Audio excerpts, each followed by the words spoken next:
absolutely one of the nastiest stories I've seen in a while.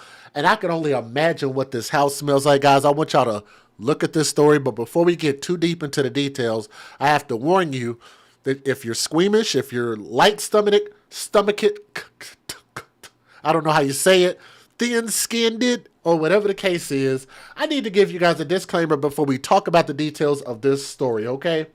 Getting a little tongue tied. But some of you guys might find my content controversial or offensive. The information is coming from a credible source, which is lawandcrime.com, so thank you for the article. This video commentary also contains my personal opinions about the facts of the story.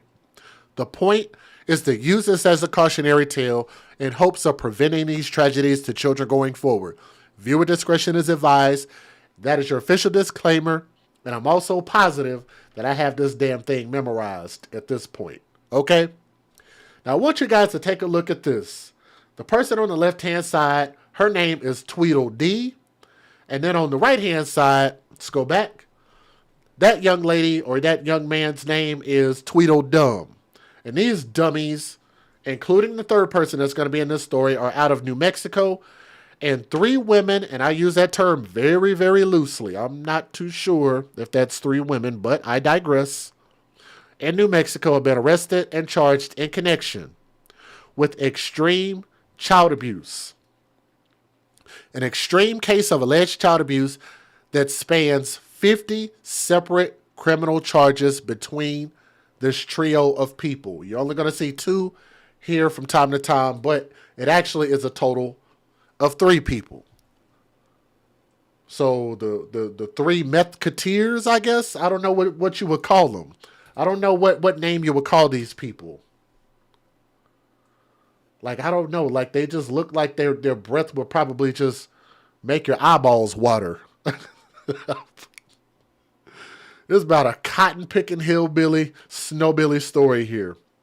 Jamie Cushman, on the left-hand side of the screen, who they're claiming is 37 years old, and Jamie Senna, who they're claiming is 29 years old, and Laura McClennan, who they're claiming, let me see if I can get her face up here.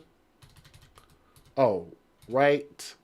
On the right-hand side, who they're saying is 41 years old. Right. And they were recently taken into custody throughout a series of arrests that began late last month and carried into the present week. Now, according to Curry County jail records reviewed by Law and Crime, Cushman and Senna currently face 23 charges apiece. I want y'all to think about something. I think these people lived under the same roof. I'm not 100% sure. Again, the story is coming out of New Mexico. I would expect for this story to come out of some place like Mississippi, like somebody in the chat said, which is actually a super, super poor state. Even to this day, it's just incredible how much those people are suffering in Mississippi. But 23 charges apiece. And I think these people all lived under one roof, one dilapidated, deplorable roof. I don't know how they do it. But in sum, Cushman and Senna each stand accused of 21 counts of child abuse and 1 count of conspiracy to commit child abuse. Cushman is accused of 1 count of obstructing the reporting of child abuse, and Senna is also accused of obstructing child abuse investigation. Melancon, which is Laura Melancon, the alleged 41-year-old, reportedly the last of the 3 to be arrested, stands accused of 3 counts of child abuse and 1 count of conspiracy. According to Albuquerque, New Mexico, and I just lost my page here. Let me go back. Damn ads are popping up. According to New Mexico-based NBC affiliate KOB, Senna and Melancon were both formerly romantically involved with Cushman.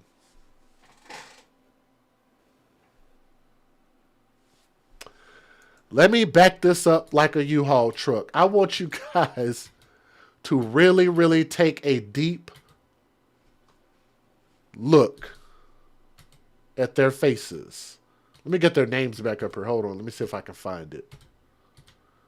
Okay, so the The male looking one. Let me see if I can get that picture up here.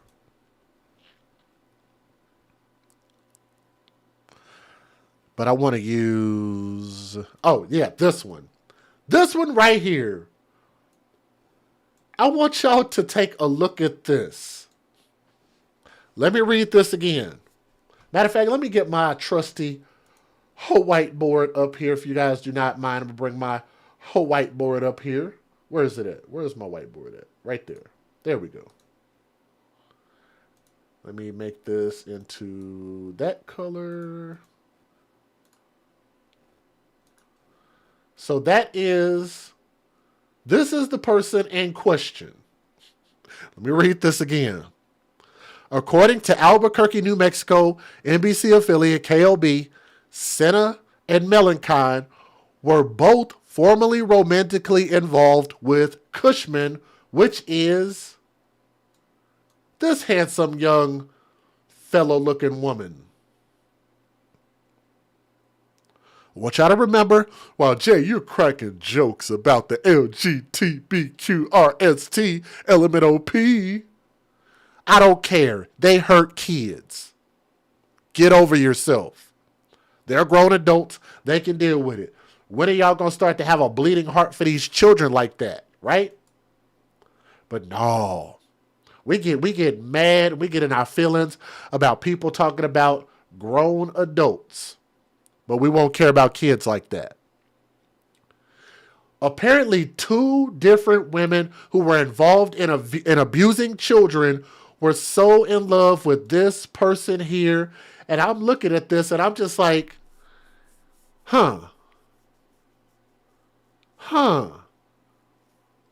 Is times getting that hard out there in New Mexico? Must be hard out there in the streets for a pimp when you're trying to get the money for the rent. Damn. Like, I thought women in America outnumber men. And if that's the case, then why are these women sharing one stud woman person? Can you be any more desperate? Let's keep going. They both allegedly were romantically involved with Cushman. During each relationship, authorities alleged in court documents obtained by the TV station, the women would be caring for between 2 to 6 children. Let me say that again. They were taking care or had between 2 to 6 children in their possession. Here's my question. Where's the biological fathers of these children? You know something that makes me real curious? Like, how lesbian can you be when you're constantly making baby after baby after baby after baby after baby after baby with a man, but then you claim to be, well, all I like is women. Now I'm all about women now. And you could just cross this line. You could, it's kind of like when you're driving on the highway and the police officer sees you swerving back and forth in between the lines, and he's like, "Sir, you were swerving in between the lanes. It's against the law. You can't do that." But apparently you can do that when it comes to situations like this. There's no line of demarcation of what's right and what's wrong. You can love whoever you want to and make babies with whoever you want to and abuse whatever children you want to, right?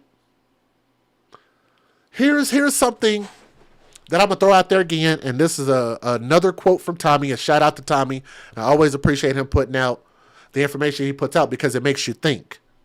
Statistically, they say that single fathers, look it up, single fathers make better parents in general. By percentage. Not all. Hashtag not all. How is it that I can present stories like this where you not only have not one, not two, but three women? And how many times have I presented stories that look just like this, where I have a whole field of mothers who are about to do prison time for child abuse? Wouldn't you think? Let's just think about this, because I want y'all to think about this. The house looks like somebody took. Let me not say that. This house looks like a hand-me-down from slavery. I swear it looks horrible. Not even horrible, HORRIBLE. Horrible, HAAARIBBLE. Horrible. You could probably smell this house from down the street, and that's no joke. And it makes me wonder, for these women who only had these kids to collect benefits off of these kids, hashtag babies for benefits, one of our hashtags, why did they have between 2 to 6 children that they clearly don't care about? 23 charges of child abuse apiece, obstructing justice. So the kids were probably going to tell on them, and they prevented the kids from being able to try to give the real story about what really happened. If they are truly supposed to be these good people that need to be praised and put on a pedestal, these alleged mothers, how do you put 3 of them in this situation with these kids, and all 3 of them are probably about to do prison time for child abuse?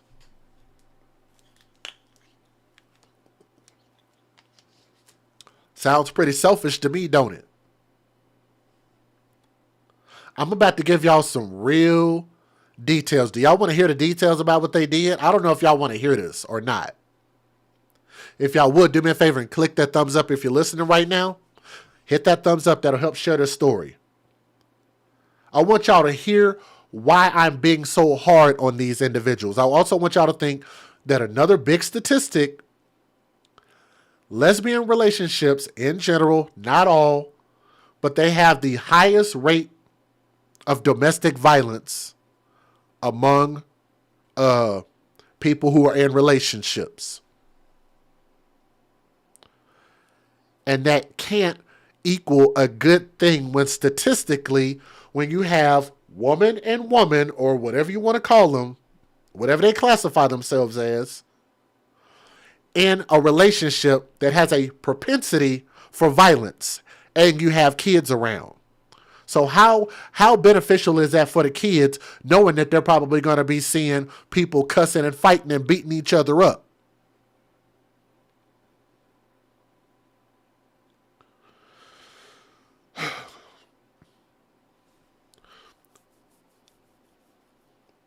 During each relationship, authorities allege in court documents obtained by the TV station, the women will be carrying between 2 to 6 children. Some of those children were their own offspring, and others were passing through and in need of shelter. Others were passing through and in need of shelter. Hashtag babies for benefits. Hashtag where are the dads? Law enforcement officials claim, lost my page again. I don't know why it's doing that. Just trying to scroll. Law enforcement claims that many of the children did not attend school while in the care of these not 1, not 2, but 3 women. But it wasn't simply a matter of overexerted resources or neglect, those documents allege. Cushman is believed to have beaten some of the older children with a paddle that would occasionally leave bruises all over their bodies. She allegedly punched the children in the face as well. I'm sure some people are okay with this beastly looking woman punching children that can't defend themselves in the face, right? Some of y'all think that's okay? Those documents also allege multiple defendants often withheld food from the children, and that's where we're going to pause yet again. I am not a newscaster, so if y'all came to hear the news, this ain't a news station. I'm here to give my opinion about this stuff. I believe that that's what most people should be here for, is to hear my opinion. So I hope y'all don't mind. I find it highly offensive and flat out wrong when you have people who are as large in the stomach as people like this, when they understand the value of cholesterol and fatty foods and clogged up arteries and full bellies, right? They understand the value of comfort food and how good that feels to be on the brink of having a heart attack from just eating anything and everything that people put in front of your face. I find that highly contradictive when they will stuff their faces with anything and everything, but then they starve children who don't even have a say-so. They can't go out and go work. And again, I've said this before, and I think that any food that is purchased and inside the house is access to anybody who wants it. Anybody who says that you're going to punish your kids for sneaking snacks, or you're going to beat them up or take a belt to their behind for eating food that's in the house. I think it's better to teach children why you shouldn't gorge. You might end up looking like this, right? Teach them about moderation and teach them about being healthy, which these people clearly know nothing about, as opposed to trying to put locks on doors or chain children to beds and things like that so they can't eat. That's just flat out dumb. 2 of the children are believed to have been chained to the beds overnight or longer. Actual chains. Going on days at a time. Other forms of punishment allegedly exacted upon the children by the defendants, including locking these kids in dog cages in extremely cold weather and forcing them to stand in a corner for days at a time.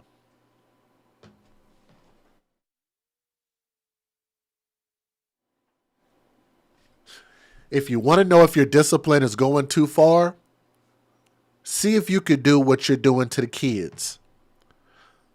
Could your fat ass be locked in a cage outside in the cold for days at a time?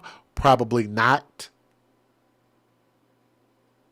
Could you be chained to a bed and be prevented from eating? Probably not. Do y'all think either 3 of those women could stand in a corner for days at a time? Probably not.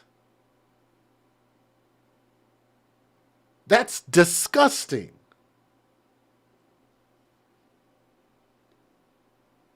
I think 2022 has just been a crazy year, and I hate to keep using the word crazy, but I have never seen so many stories come out about children being locked in cages. I didn't know this was a commonplace thing. I've never seen nothing like this. I pray that I never see anything like that. But the fact that I get emailed this many stories and people are literally just story after story after story after story, kids locked up in cages, kids locked up in cages, kids locked up in cages. Like where are y'all even getting this thought process from? Wow. Somebody in the chat said, that sounds just like the woman who birthed me. Put a prayer hands up in the chat for that. For anybody who has suffered and actually lived and survived something like that. I'm so sorry to hear that. That is some people's reality. These kids survived. This is going to be their reality too.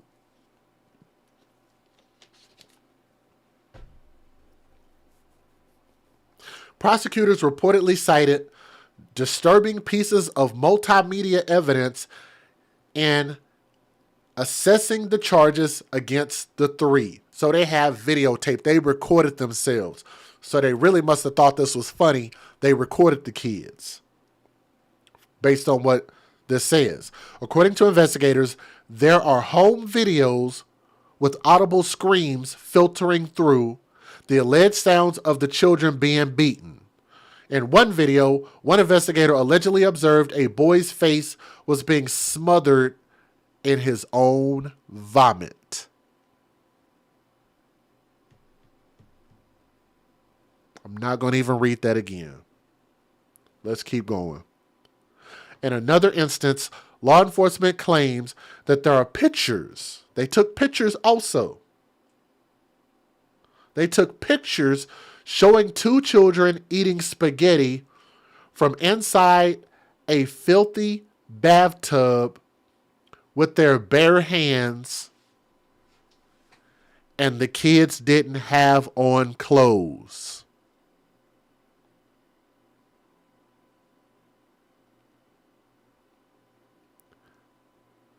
For anybody who wants to leave me a comment about I'm being misogynistic or I'm being, anti-Semitic, or if I'm being hard on LGBTQ, this should be the moment where I just read that sentence. Shouldn't say anything about me being disparaging about these three individuals.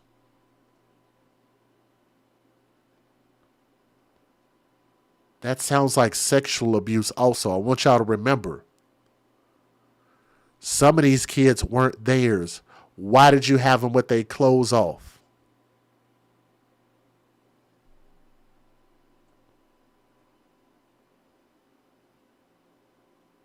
I don't know if these were girls in their possession or boys in their possession. No, nor does I think it even matters. I don't think it really matters. I can't even like that. That makes my brain cells want to pop just thinking about that. They took pictures of them naked. Some of these kids might not have been theirs. Eating spaghetti in a filthy bathtub. You know what? I'm starting to think that maybe they could have been sending those pictures or videos off to some type of black market or something like that. Y'all know things are getting crazy out here in this world. I'm scared to think why they were recording that. Why were they taking pictures of that? Does that sound like maybe a life sentence? I don't think they'll get a life sentence for that. Like, you can't be that level of deranged. You can't be that level of dumb. The alleged cavalcade of abuse. I'd never heard that word before. I can't even pronounce that word. How does this go? Cavalcade. A formal procession of people walking on... No. That can't be right. A formal procession of people walking on horseback or riding in vehicles. Maybe they got that word wrong. I don't know. The alleged cavalcade of abuse had been going on for years at the residence in Texaco, New Mexico. Investigators say despite the efforts of witnesses to report the situation to child welfare authorities. So somebody knew something was going on and they reported it. And all you had to do was go in their front yard and see that something ain't right here. Let me give you guys the fair usage.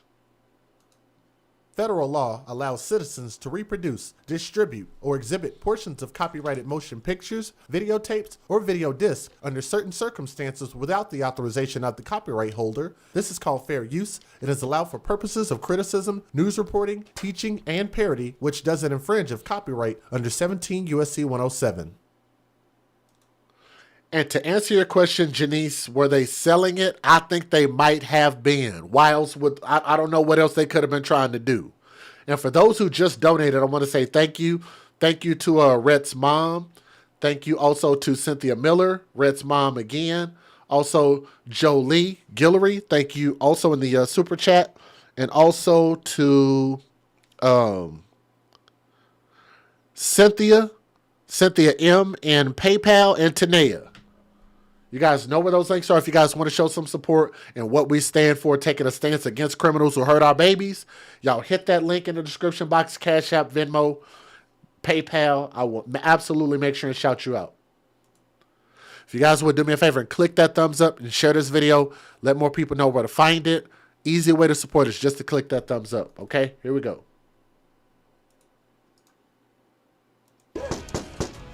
Say please. New police body cam video shining light on shocking conditions in a child abuse case in Curry County. We want to warn you, some of this video is graphic. Action 7 News reporter Faith Iwanu has the story. Say please. Disturbing lapel video shows the day state police and CYFD paid a visit to this one-story home on Curry County Road in July. Hello. Hey. We're here again. The home belongs to 37-year-old Jamie Cushman and 29-year-old Jamie K. Senna. Both women now locked behind bars on multiple counts of child abuse. What can I ask what we're here for? Yes, ma'am. As CYFD and police went through the home, they found it in deplorable condition. I don't see anything wrong with my home. Do you? Police say multiple children were beaten, tortured, starved, and chained to their beds under Senna and Cushman's care. So we just talked to them. We did interviews and stuff. So the little girl admitted. I just want to get an all good with you. The little girl admitted to them placing them in chains for an alarm to go off. And I guess the mom will put chains on their ankles to keep them in their room. The children's ages range from 5 to 14 years old. Based on the report we got, and the kids did confirm everything. And we saw the chain, we saw the locks. The kids told us how it works. The kids were very forthcoming this time. According to the criminal complaint, CYFD alerted police on suspicions 1 month before both women were arrested. Well, right now, there's also no running water. There is... it's getting turned on today. There's the sewer line is... And I don't know if y'all heard that. I'm going to rewind it so you can hear it. I forgot to mention this. In this alleged house, they have no working running water. Let's absorb that for a moment. How? They have no, and I meant to say this earlier, and I'm going to say it now. How do you have 3 grown adults that should be working a job not only living in this dilapidated, deplorable piece of crap of a home?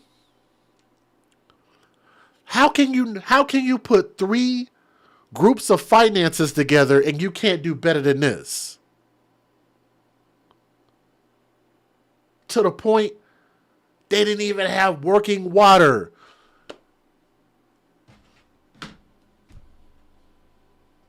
Come on, ladies. Come on. Come on. Talk to me. How? Thank you. Somebody in the chat said it. Thank you, LB. I'm not going to repeat it. Type it in there. Look what LB wrote in the chat. I can't repeat it. But what do y'all think their bodies smell like? Day after day after day of no working, running water.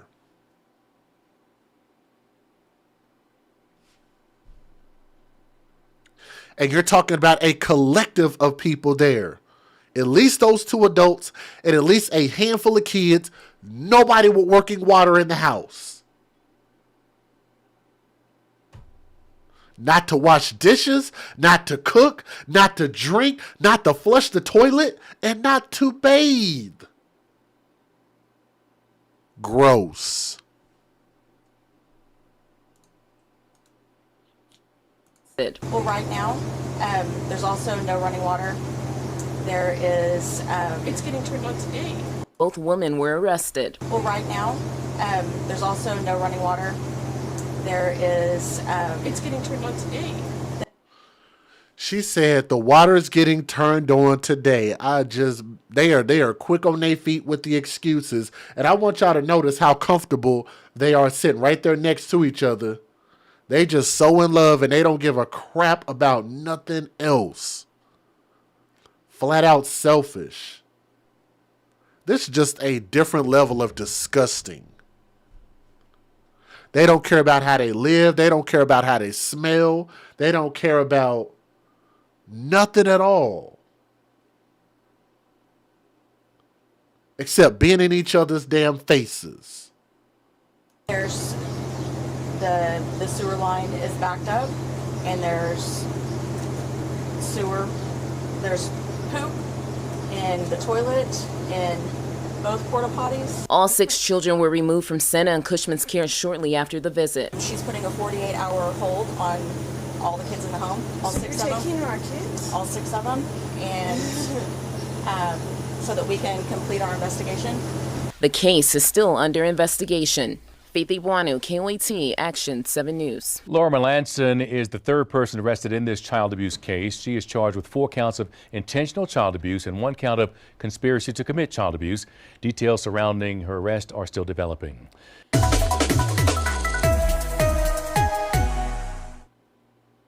The investigation into child abuse at a New Mexico home where police say children were chained to beds is growing. A 3rd woman has now been arrested, and there are allegations against the Texaco police chief, accusing him of knowing what was going on. Here's News 13's Annalisa Pardo. Well, after police arrested a couple in August for child abuse, more people started coming forward about that abuse, and that led to the arrest of Laura Melanson. I can't even imagine what was going on. What the heck? What about this? You want that? Backed up sewage, no running water, and chains kids living at a Texaco residence admitted were used to keep them in their beds led to the arrest of couple Jamie Cushman and Jamie Senna. All 6 kids living with them, ages 5 to 16, were removed from their home after a July visit from state police and CYFD when these scenes were captured. Hey, I need you to calm down. I can't. You're taking my kids. But I need you to Come here, Bubba. Now a 3rd woman is charged, facing 5 felonies related to child abuse. Police arrested Laura Melanson after people came forward saying Melanson also abused kids while dating Cushman back in 2016. According to court documents, Melanson was involved in starving kids, chaining them, and putting them in dog kennels. An allegation lapel video from the July visit shows CYFD was aware of. They used to keep them in dog cages. We've taken these kids away before for being in dog cages. Court documents also allege Texaco Police Chief Douglas Bowman may have helped keep Cushman out of trouble. Witnesses claim Chief Bowman saw the dog cages at Cushman's house but didn't do anything about it, and would also give her a heads up if CYFD was coming for a visit. Come on, let's go get some shoes. It's okay, Bubba. But I need I'm going to back this up, and I want y'all to listen at this again. They're saying that the man that you see on my screen, this is what they're accusing him of. They're accusing him of giving these women a heads up when CPS is on the way so they can clean up their acts. He allegedly saw the dog cages and didn't say anything and didn't do anything about it. But this pussy still has a job. He's still in uniform. Isn't that abuse to children also? If you see something, you don't report it, you don't say anything, and you help the criminals get away with doing it, don't you think that he should face some prison time also? I think so. Glad his face is out there. I'm glad they're reporting this, because the next thing that needs to happen is his ass needs to be charged and he needs to be in jail also. That's disgusting. That's just as bad as the CPS workers who are abusing the kids, the people who you were expecting to step up and do the right thing and protect these kids who are in a position to do so. And they don't do it. That's actually perpetuating this stuff to keep happening. in dog cages. We've taken these kids away before for being in dog cages. Court documents also allege Texaco Police Chief Douglas Bowman may have helped keep Cushman out of trouble. Witnesses claim Chief Bowman saw the dog cages at Cushman's house but didn't do anything about it, and would also give her a heads up if CYFD was coming for a visit. Come on, let's go get some shoes. It's okay, Baba. But I need you to get them some clothes and some shoes. Bowman has not responded to KRQE's request for comment, but in an interview with state police, he says he is not friends with Cushman and only visited the Texaco home with CYFD. He told state police he admits if he messed up, but says he never saw anything suspicious. Melanson is out on bond. She is scheduled to be back in court tomorrow. Back to you. Okay, thanks, Annalisa. Now, the kids living at the home were a neighbor, Senna's children, Cushman's niece and nephew, whom she'd been granted guardianship of, and a boy from Texas, who she was granted guardianship of 8 years earlier. His relation to Cushman, if any, has not been revealed. As you heard in the video, CYFD mentioned they'd removed the kids before. So why were they returned to the home? CYFD will not comment, citing privacy rights. The children were removed, we know, again in July and have not been returned to the home. New video tonight shows the horrific conditions at New Mexico kids were living in before being taken out of the home by CYFD. This happened back in July. Investigators say they were chained to their beds and punished for going to the fridge. A warning, the story is disturbing. Here's News 13's Annalisa Pardo. There's a lot back here. A Curry County home full of junk and dogs. Oh, you poor thing. You have ticks all over you. Hiding a lot more than meets the eye when CYFD and state police show up to the house in Texaco on July 22nd. Say please! Jamie Senna and Jamie Cushman were living at the house at the time with 6 children, ages 5 to 16. Including Senna's kids, Cushman's young relatives, a neighbor, and a foster child. Can I ask what we're here for? Yes, ma'am. We received an anomaly report regarding excessive and inappropriate discipline and emotional abuse. CYFD tours the home,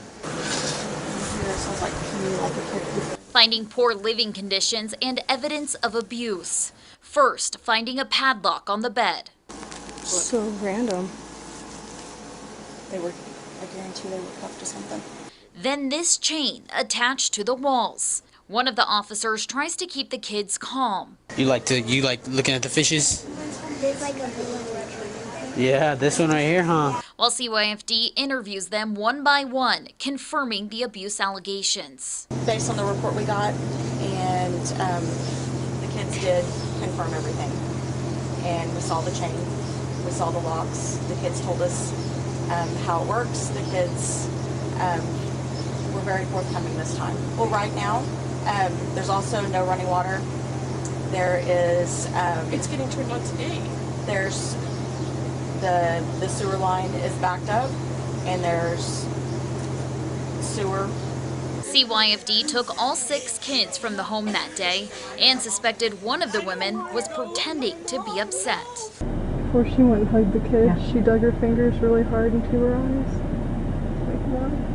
According to court documents, the kids claimed they were beaten with a paddle as punishment, starved, and chained up to keep them from taking food from the fridge. The kids have told us everything this time. The documents say a search warrant on Senna and Cushman's phones shows them talking about starving the children, threatening to hurt them, and videos of them torturing the kids, one time shoving vomit into a child's face. Police arrested both Senna and Cushman. Annalisa Pardo, KRQE, News 13. The couple each face 23 child abuse-related charges. They are being held in jail until trial. I think the thing that really just makes it even worse is the fact that that police officer or whoever he was could have potentially been alerting them that, hey, CPS is about to come over there and do an investigation. The point of you even knowing that information is so that you can enforce the law, not to help people skirt the law. I think that, like I said, I think whatever time they get in jail, he should get the same time in jail if that's proven to be a true thing. But I hope they do a very thorough investigation and find out what really happened But like I say, if they give them, I don't know how many years in prison they need, but I know they never need to be around kids again. But I'm pretty sure they didn't care about those kids. They didn't love the kids. They were in it for the benefits, whatever benefits those were. I don't really know because they didn't get any nice housing. What were you going to do with the food stamps if you didn't even have any working water? And I know that that whenever you're on Section 8 and stuff like that and on government assistance, that they actually provide assistance with things like utilities and paying your water bill and stuff from what I understand. Even if you didn't have all of that, I don't understand how you have 3 grown individuals attached to this that couldn't provide a better life for these kids than what they gave them. Flat out inexcusable, and anybody who wants to try to excuse this doesn't care about kids, don't love kids, and probably shouldn't be around kids at all. But like I said, I hope they give them a maximum sentence, whatever you can get for that. But I thank you guys so much for listening to the story with an open mind. Thank you.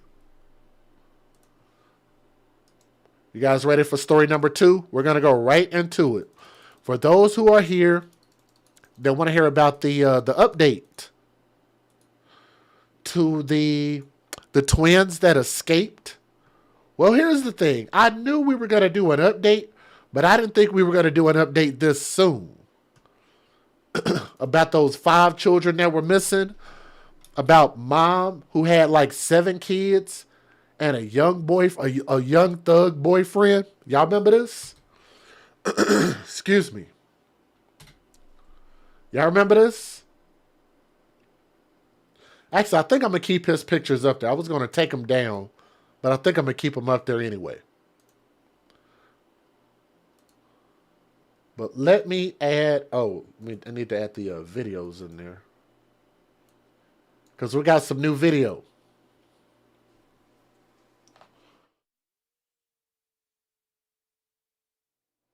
Again, you guys, bear with me. I'm still kind of dealing with my allergies and a dry mouth, a dry throat. I don't know what I'm trying to say, but we'll get through it, though.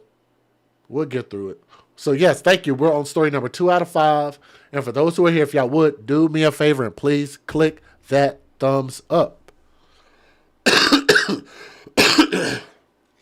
If you can, type in the chat. Let me know when you guys have clicked that thumbs up.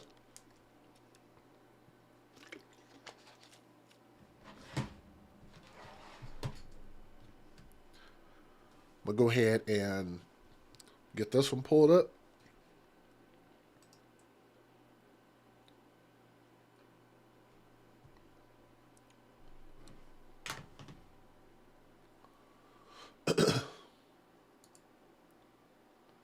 Now, initially when we talked about the story, I knew we were going to do an update. I didn't think it was going to come this quick. And the details were just as bad, if not worse than what I thought. And also, I need to forewarn you, there are going to be some pictures that are going to be a little bit disturbing to look at. So that's fair warning. But I think it's important to see. You have to visually see what's going on with these kids to really understand how deep these stories are and how deep these issues are, okay? So I'm going to forewarn you that you will see some images that are going to be disturbing. If you can't handle that, exit the video now. Let me also give you another disclaimer that some of you guys might find my content controversial or offensive. This information is coming from a very credible source, which is nypost.com. So thank you for the article. My video commentary is going to be about the facts of this story. The point is to use this as a cautionary tale in hopes of preventing this type of behavior and preventing these tragedies from children going forward. If your discretion is advised, then that is your official disclaimer. There is so much to talk about here. And again, initially this story started out as a big Amber Alert.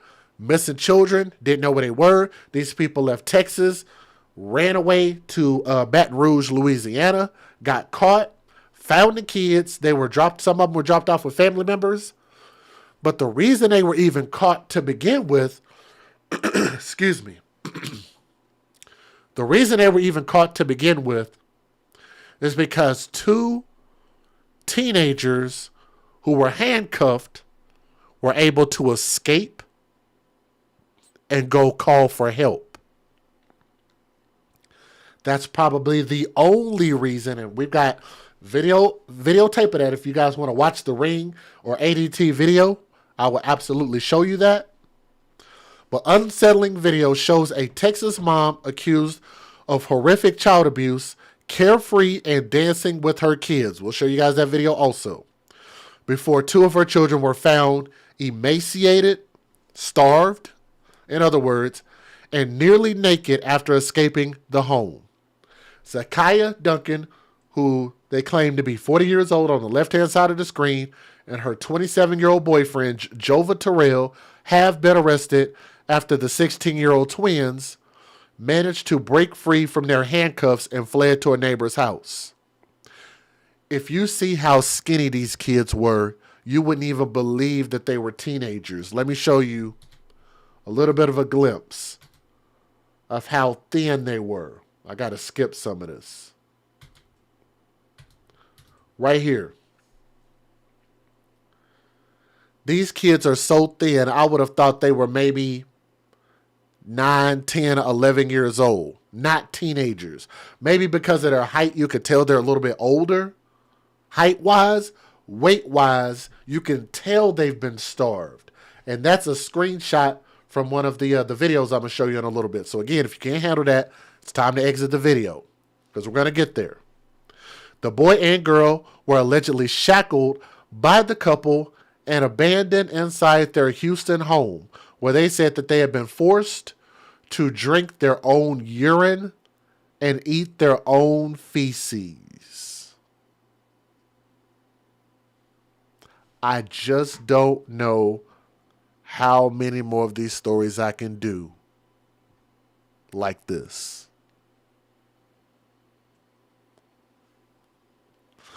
But despite their harrowing accounts, Duncan portrayed the household as anything but a den of horror in social media postings, where she seemingly showed photos and videos of herself with the kids and other relatives being happy, and she showed them dancing, and I think she had a TikTok channel. I'll show you guys that here also as well. Anyway, she said, "I love spending time with my boys," she wrote in April of 2021, along with a photo of her 6 sons enjoying candy in the living room with a large sign reading "Home" visible on the wall in the background. The following month, she congratulated her youngest son for graduating from the, Idea Public School, I guess that is. "Congratulations to my baby boy Nicholas on all his accomplishments in school this year. I'm so proud of you," she wrote. "Second grade, here he comes. LOL, he is the tallest in his class." They're trying to paint a pretty picture.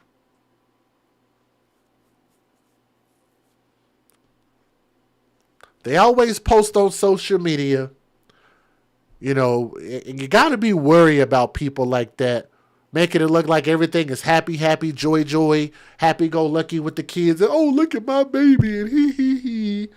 And you don't really know what these kids are really going through. The second child is being handed a certificate while being surrounded by blue and white balloons. The name of the school looms as the gold balloon is behind him. Duncan also posted multiple videos of the children happily dancing, in stark contrast with the nightmarish accounts of family life. And I think, based on the videos, it looked like they were forced to dance. Like it looks like she probably forced them to do these damn dances. Let me skip some of this. After she joined TikTok in 2020, she posted a clip of herself busting some moves with her 2 children, captioning it, "Me and my kids goofing out." A month later, Duncan shared another video of herself dancing with the children. "Me and my crew," she captioned the clip. Notably, neither Terrell nor the oldest set of twins seemed to have appeared in any of her posts, according to the outlet. In charging documents obtained by KHOU 11, the 16-year-olds told investigators that they were kept naked and handcuffed in a small laundry room and had to keep silent all day or they would be beaten.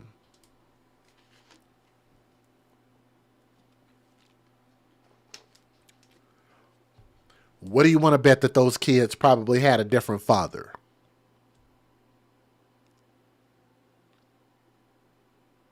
Flat out ridiculous. They also, and it's about to get worse, they also had to defecate and urinate on themselves and only had a dirty mop to wipe it off. A mop and mop bucket. I think it was a mop and mop bucket. Why were they naked? I don't know. I don't know. I don't want to know why. I don't know if I really, you know how when you open Pandora's box, I just don't know that I want to know that. The only food that they were given were sandwiches of mustard, bologna, or relish a couple of times a week. Authorities said that they were severely malnourished when they were found, according to the documents. The boys had found the key to their handcuffs in Duncan's purse and hid it in his mouth, then unlocked himself and his twin, broke the zip ties around their legs, and ran out of the house, the document add.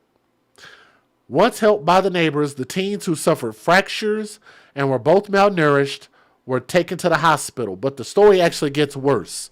What they ended up doing was they went from house to house to house before anybody actually helped them in this wonderful, beautiful neighborhood. Let me say that again. They went to one house, rang the doorbell, and they told them, nope, sorry, I can't help you. Turned them away. They went to another house, same thing. Before they had to go house to house before they finally came to a house and somebody realized, oh, I need to step in and help here. These kids need help. Now, I do understand that there have been bad things that have happened when teenagers come knocking on your door in the middle of the night, weird times, you don't really know what's going on.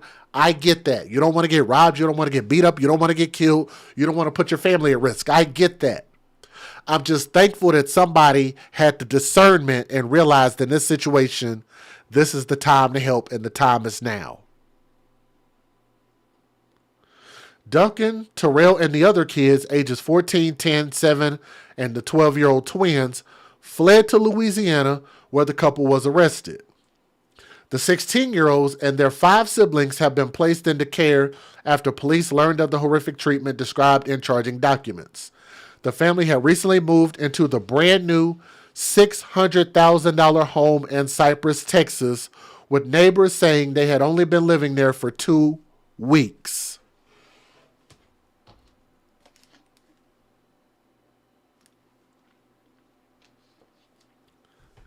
I remember in the first video update I did on this story that people were trying to tell me that this is a new thing where they're trying to develop these housing situations and put people in Section 8 housing in big, nice houses, which I think is actually a cool idea to a certain extent. You don't have to just put them in nasty, recycled homes. Give them nice new homes. Like, that's a commendable thing to a certain extent. The house is worth $600,000.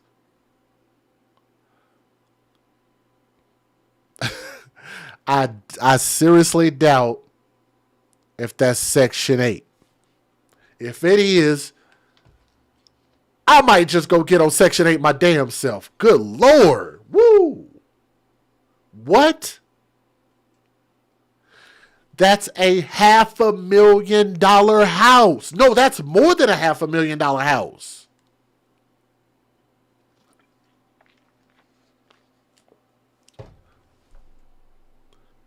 How did they qualify to get in this house? Where did they get the money? I mean, did they put up cash? Like, how did they qualify? Like, she don't look like the type to have good credit like that. to take out a mortgage loan. I don't know what she did for a living.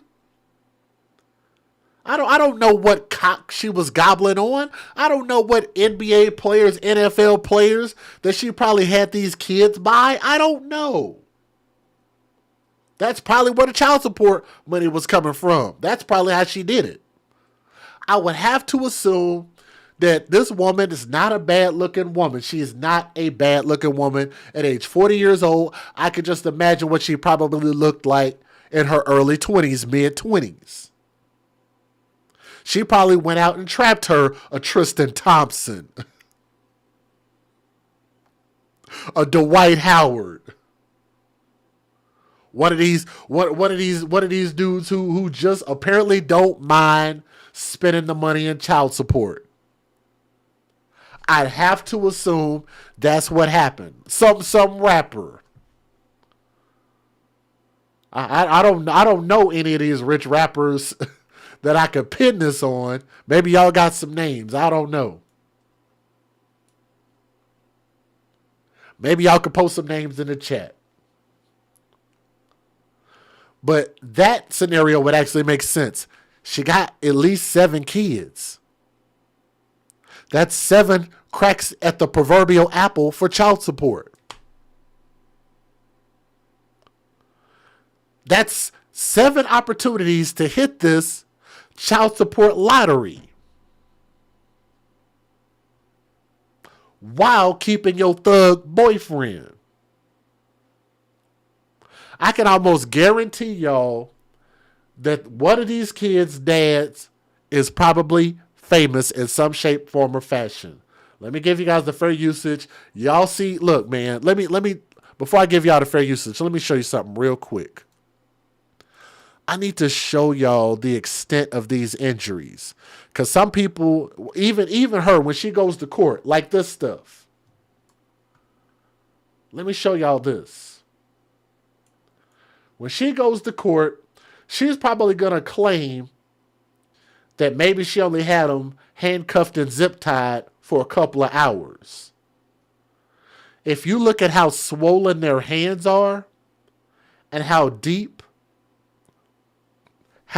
those cuts are, look at these scabs, look at the healing, the old marks and the new marks.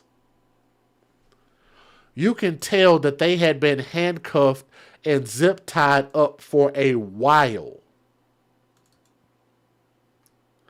That is not something that happens in a matter of months. That looks like years. They've been starved for years. Their hands are more swollen. Their hands are bigger than their arms are. With the swelling. There's more mass in their wrists and arms than it is in his entire chest and their arms.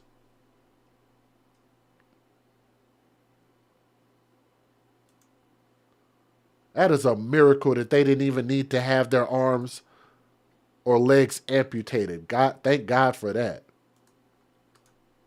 Let me give you guys the fair usage.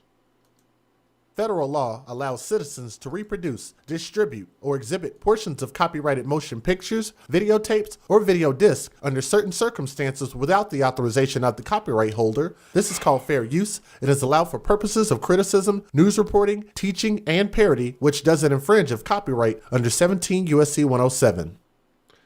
And again, I want to remind you guys, fair warning, they're going to show the cuts and bruises again, and they're going to also show these kids once they finally made it to the house that helped them.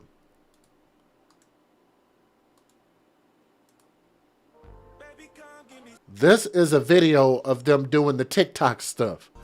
Now, it had copyrighted music in there, so I obviously couldn't play it. So I had to kind of mute it out a little bit.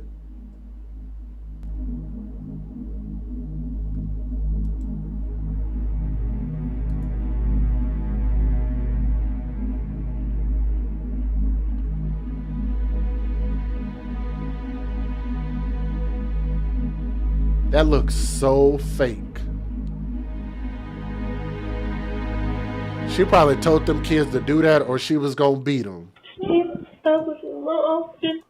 So here's the video. And again, y'all have been warned.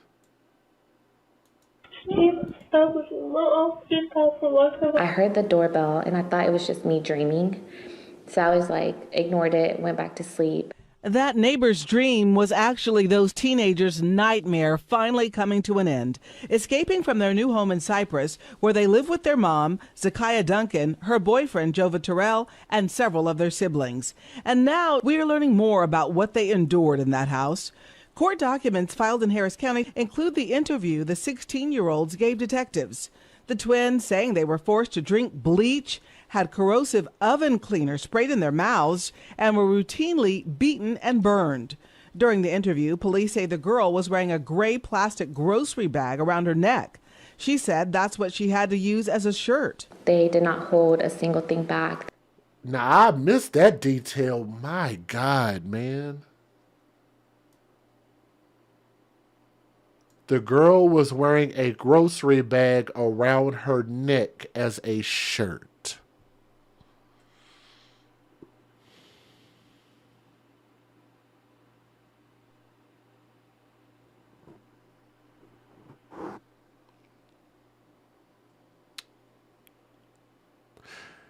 If you guys ever wonder why I dedicate my channel to this and why I dedicate so much time and energy and so many spiteful words against people like this and criminals, this is why. There is no child on earth that deserves to be treated like that. Not now, not ever. And they're teenagers. They're 16 years old. How emotionally damaged do you think they are?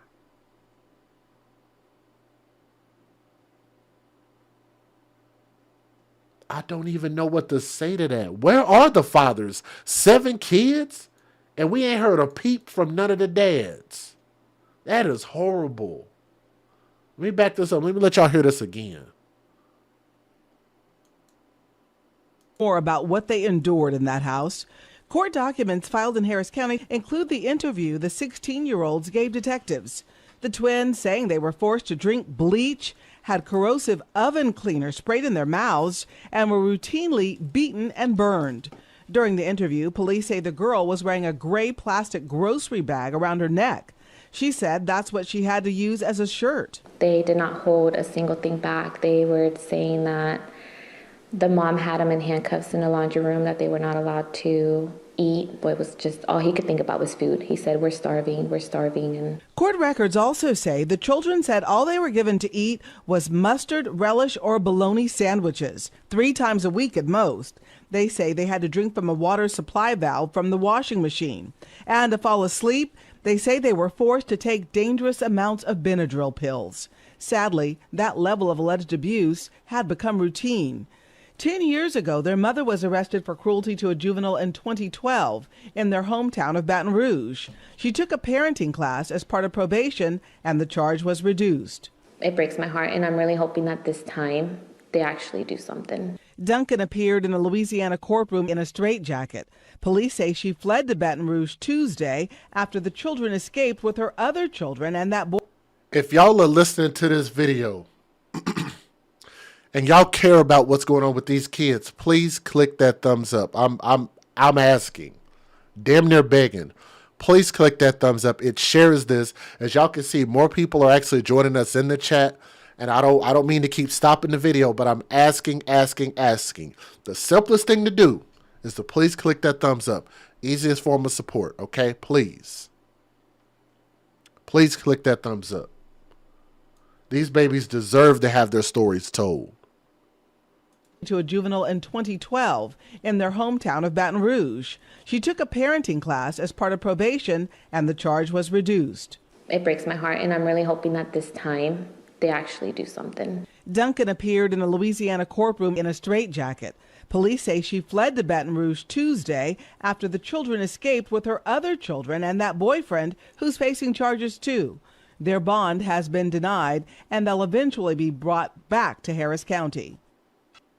A mother and her boyfriend accused of handcuffing her children, starving them, and holding them captive in a laundry room are set to be brought back to Harris County tomorrow. Zakiya Duncan and Jova Terrell were found in Baton Rouge after an Amber Alert was issued in Texas. Matt Doherty in Cypress tonight with the video of the teen twins starving and begging for help. We want to alert you, the images you're about to see are difficult to watch. Matt?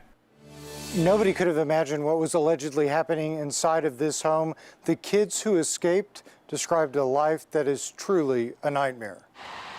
It's close to 5 o'clock on Tuesday morning.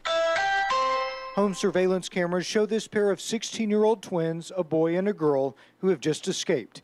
They spent more than half an hour going door to door, desperately seeking help. You need some help? Yes. Can you put a lot of sand, please? What's wrong with you? What? What happened? Please. We just need someone to be right now. No, we can't do that. Unsure of the circumstances, nearly all of the neighbors told the twins to keep moving. At about 5:30, the temperature was in the 50s. That is heartbreaking. Begging for help for half an hour. 5 o'clock on Tuesday morning. For half an hour. In half an hour, they could have been caught by the mom or boyfriend by then. Home surveillance cameras show this pair of 16-year-old twins, a boy and a girl, who have just escaped. They spent more than half an hour going door to door, desperately seeking help. You need some help? Yes. Can you put a lot of sand, please? What's wrong with you? What? What happened? Please. We just need someone to be right now. No, we can't do that. Unsure of the circumstances, nearly all of the neighbors told the twins to keep moving. At about 5:30, the temperature was in the 50s. It was exactly 5:27 in the morning when I heard the doorbell ring. A single mother at home with her daughter was the first and only person to open the door. I just knew they were kids right away, so I quickly opened the door. I told them to come in, and I quickly shut the door and I locked it. The woman, who asked that we not use her name or show her face, says she led the twins to her kitchen. I sat them down. I wonder, and again, this might be an indictment on my people, because in that one video where you could actually hear the dude saying, "No, I don't think so," it sounded like a black dude. I could be wrong. I could be very wrong about that. But these are black kids. And look who was their guardian angel. Let me back it up so you can see it. A white woman. Isn't that something? Isn't that something? The same group of people that we continue to disparage are the same ones who continue to fill up GoFundMes from their heart, are the same ones that put their own children's lives and their lives on the line to help save these kids, are the first ones to organize marches, are the first ones to try to get laws changed, are the first ones to have these foundations for scholarships in the names of people who lose their lives in situations that involve child abuse and child murder. The same ones. The same ones we want to talk about and disparage and talk crap about this black-white thing like it's silly as hell. When the same people we continue to keep thumbing our nose at are the same people that keep coming to save us. And they don't look like us. Isn't that something?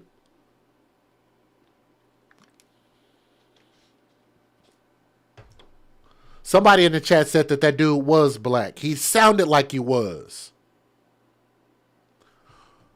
Hashtag where's Black Lives Matter? Do these black kids' lives matter?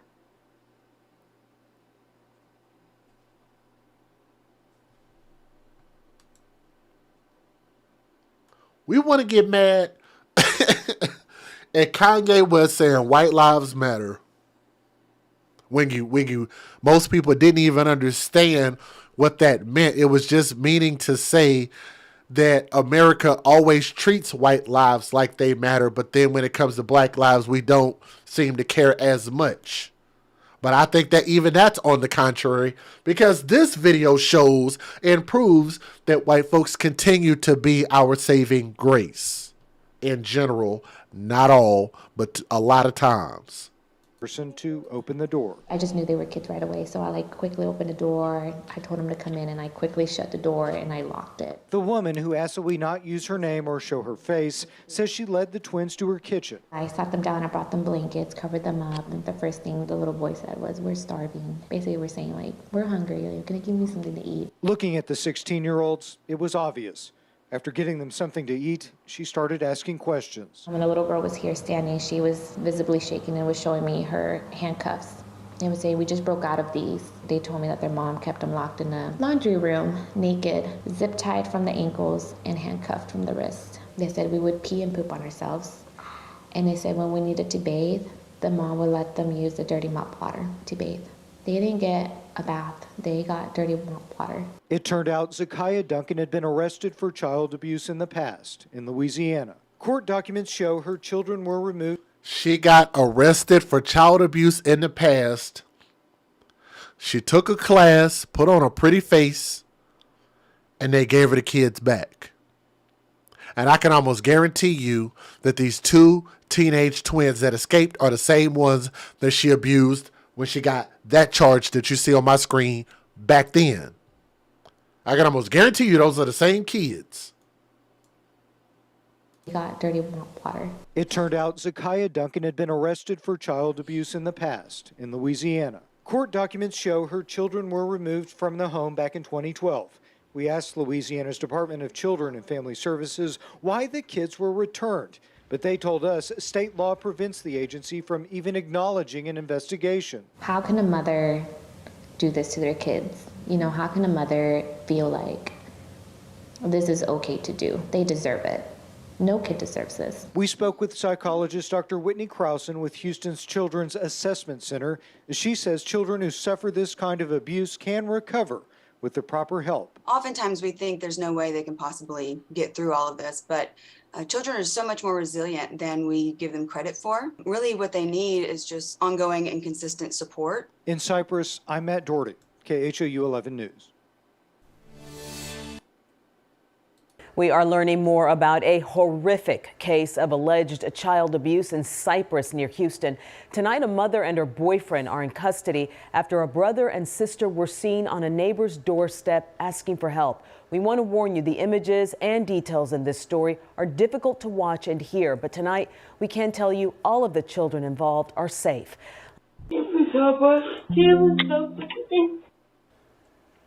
On Tuesday, a doorbell camera captured the twin boy and girl teens asking for help after being held captive in their own home with their 5 younger siblings. Court documents shed more light into the abuse the children were facing, including being beaten and forced to drink chemicals such as bleach if they talked too much. The mother and her boyfriend took off to Louisiana Tuesday. They were arrested there following an Amber Alert. They are both being held on fugitive warrants with no bond in Baton Rouge. Texas has 30 days to extradite them. And within the last hour, a spokesperson for CPS told me the twin siblings tonight are safe at the hospital in the custody of the state. She said their 5 younger siblings were picked up by authorities in Louisiana. The twins will be placed in a foster home when they're released from the hospital. Whether all 7 children are reunited is something we will monitor.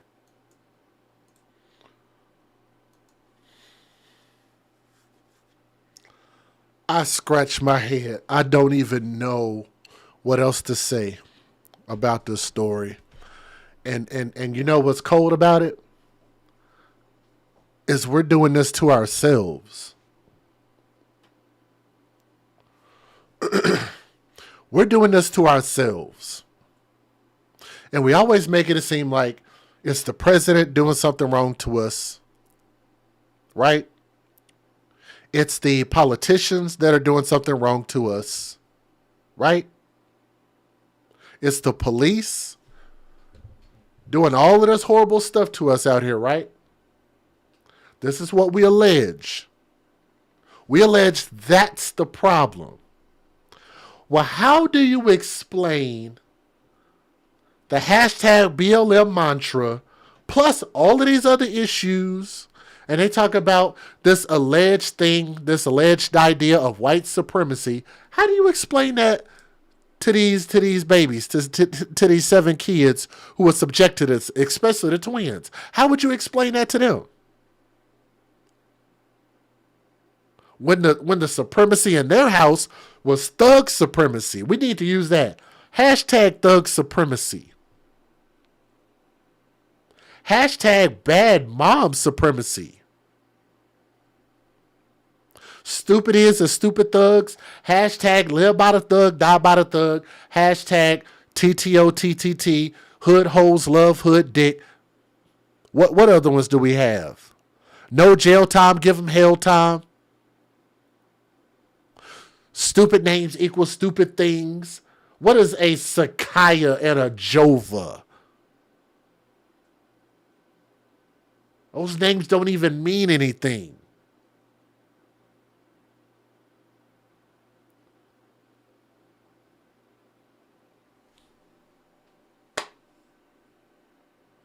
And we're making it seem like we're pointing the finger at everything else. And we're making it seem like the problem isn't the people in the mirror. If you ask me, I don't think that these people ever need to be around children again. If they get a life sentence in prison, she definitely deserves it. I don't know what the boyfriend's role was in this, but I guess we'll find out. Mr. Thug Supremacy over there, the thug of the year, with a girlfriend with 7 kids, and probably none of them kids belong to him. Dumbass. And she's made 7 human beings that clearly don't have a father involved in their life. Isn't that something? It's all too common. Keep those kids in your prayers. The reason why this is a positive story is because they survived. They will at least get an opportunity to be rehabbed and grow up and still become something great, triumph, and maybe they can change this world, change this system, and change people's mentality. And maybe we can work together. And yes, and somebody said it in the chat, if those kids end up with a GoFundMe, that would be the type of thing to support. Support those kids. Support them in a sense of maybe like a college fund. Something that they can use to improve their lives and enrich their lives and make their lives better. All of those kids. I would absolutely support that. But we'll give you guys maybe a final update. You know, how many life sentences they get in prison. That'll probably be the next update. All right. But thank y'all for listening with an open mind. All right. Thank you.